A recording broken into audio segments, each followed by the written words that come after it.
Hey book readers, this is the B-Side Book Reviews, and today we are going to look at the novel The Punishment. Right here, a novel of terror by Doris Shannon. Whoever that is. I don't know. This book came out in around 1980, which was like a million years ago. You can see the price here. You can tell it's pretty old by the $12.95 price. What a bargain, huh? Now, I'm not sure where this book came from. It was on my shelf. It's got to be one of Margot's, but when I ask her where these books came from, she just kind of gets all, I don't know, loses her cool. I don't know where it came from. I got it in the garage sale. I don't know. Okay, garage sale. Punishment from the garage sale. Okay, it is supposed to be, what's it say here? A real chiller. Yeah, you can tell by the title, The Punishment, it's probably not a self-help book or a, I don't know, romantic comedy book or whatever. Anyway, now the spoiler alert level on this report is somewhere around medium, kind of fairly high.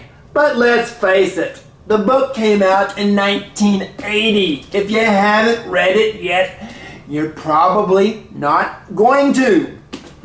So, grab yourself some brew, and let's talk about The Punishment. And you have to say it like that, by the way, too. The Punishment. The Punishment. The Punishment. Oh, guys, that hurts. Damn it. Poor Tammy.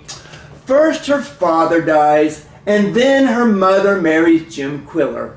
Okay, now Jim seems like a nice enough guy, but of course Tammy has the normal teenage issues.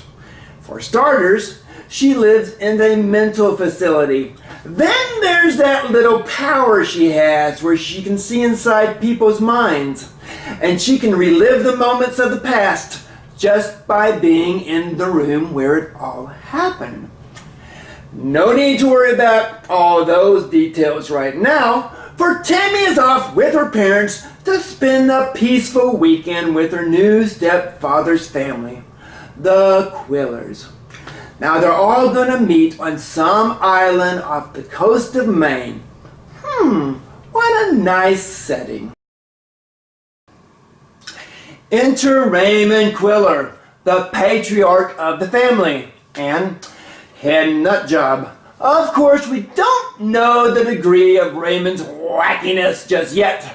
The elder Quiller seems like a good guy, a bit of a control freak maybe, but a good guy nonetheless. Apparently, he's a rich guy too, because he has reserved this entire island for a little family reunion of sorts. Now, other than a few screwy relationships of the family that could be headed down some very disturbing and warped paths, everything is somewhat cool. Well, everything is somewhat cool until the two caretakers of the island somewhat suddenly die in somewhat a mysterious house fire.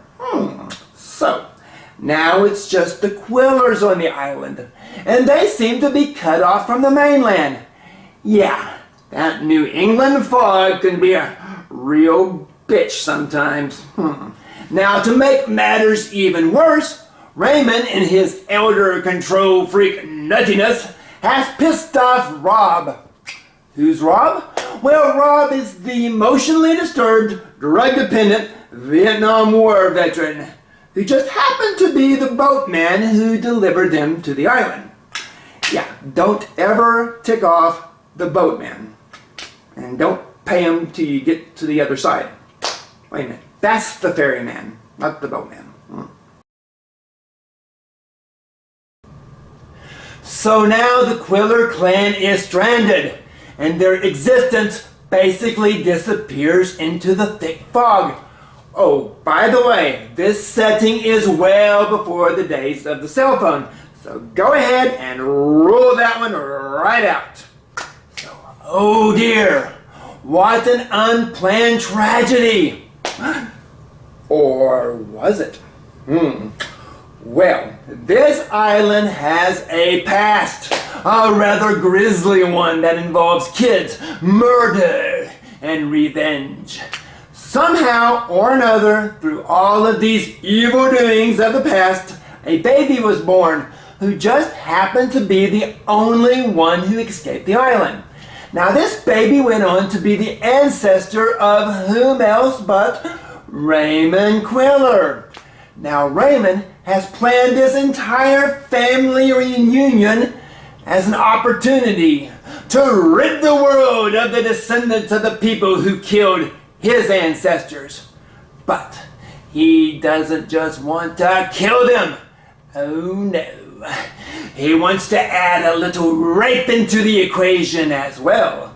But Raymond is a family guy, so he involves his son, his daughter, and his great-grandson in the fun. Okay, this is where the nut job role really starts to come into play. Now, in case we haven't already figured this out, Raymond and his screwy grandson took out the island caretakers in that so mysterious house fire. So, just who are these folks that the head Quiller tends to do in? Well, let's see. Everybody on the island knows each other. They're a family. They're all familiar with each other except for Tammy and her mom. Oh my. Yes, Raymond wants to dish out a healthy supply of evil punishment on Tammy and her mom in the name of payback for the evil deeds of their ancestors. Wow. Talk about holding a grudge. That's worse than some of the girls I knew in high school. Man. Fortunately, one of Raymond's grandsons, Nigel, sees through this sick, torrid plan. Although Nigel is the only decent person in the Quiller family, he's also a midget. But fear not, for Nigel is a super midget, enhanced with supernatural powers, and he brings the house down, literally, on our evil Quillers. Okay. This is where the story gets a little weird, because Nigel brings the house down with his mind. Bring the house down. Now, regardless of this wacky turn, Tammy and her mom managed to escape the island unscathed. And it's the Quillers who receive the punishment, which explains the title of our book. The Punishment. Who'd have thought? The punishment. The punishment. The punishment. The punishment. The punishment.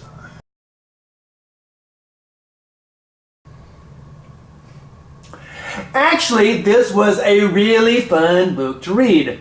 It gave us all those exciting, torrid, and disgusting things we really like to read in a book. Let's see, there was revenge, incest, rape, drug addiction, sex, obsessive hatred, insanity, arson, murder. And then there were some really bad things too. Yes, I think this would probably make a pretty cool movie. At least I thought that until Nigel, our superhero little person, crushed a house with his mind. Yeah, that was a little out there. Wow. Yes, Nigel was a regular X-Man, or a little X-Man, or X-little man, or whatever.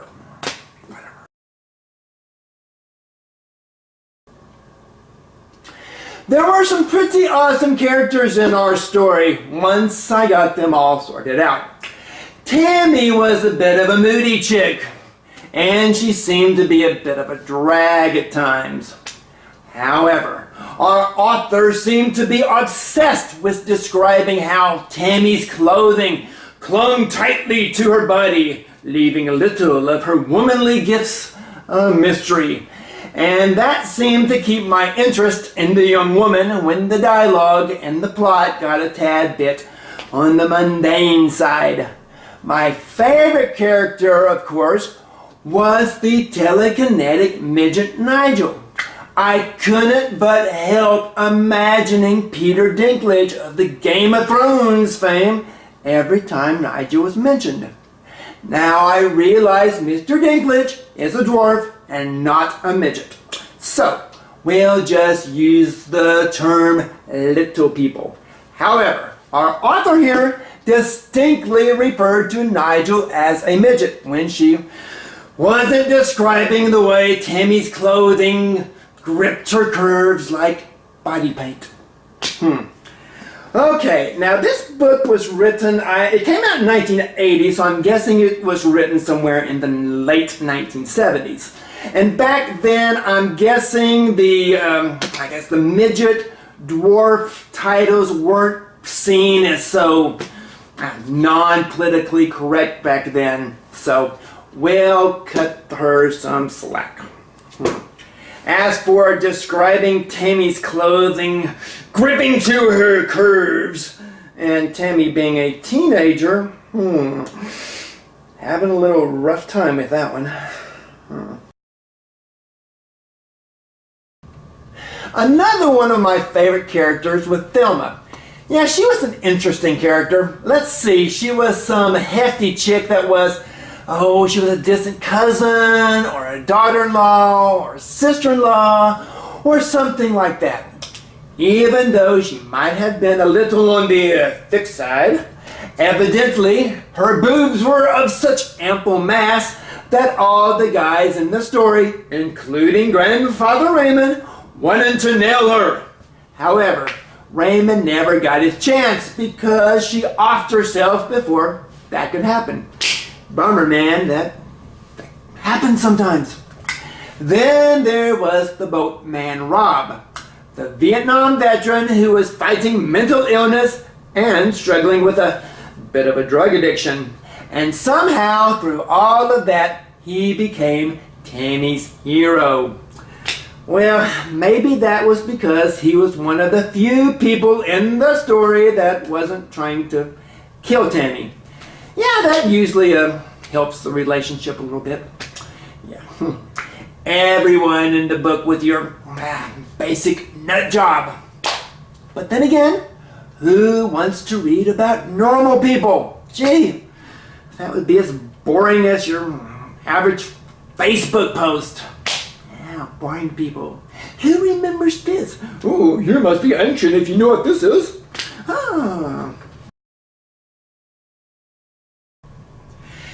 Oh, the hardest part about this book was keeping up with all the characters.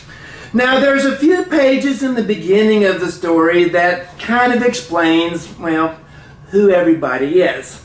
Let's see, there's the cousins, and then there's Raymond's grandson. He has great-grandkids. There's sister-in-laws, daughter-in-laws, brothers, sisters. You're just sitting there, you get kind of lost, and halfway through it, you're thinking, okay, that's the brother and sister. No, wait a minute, the brother is trying to sleep with this girl. It can't be his sister, or maybe it can be. It is kind of a weird family. No, that's not the sister, that's the grandmother. Now, why would the son be trying to hit on the grandmother? No, that's obviously not the right character. Yeah, it gets a little confusing. Gee, I can't even keep my own family straight. And they're somewhat normal. Well, kind of.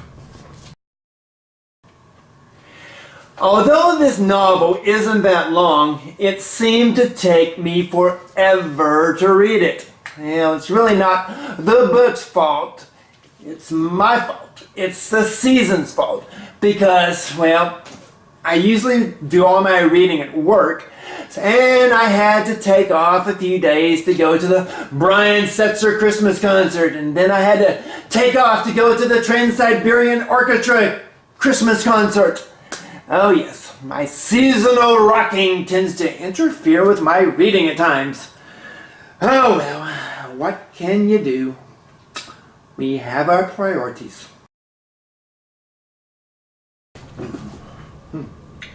So that was the punishment, or the punishment.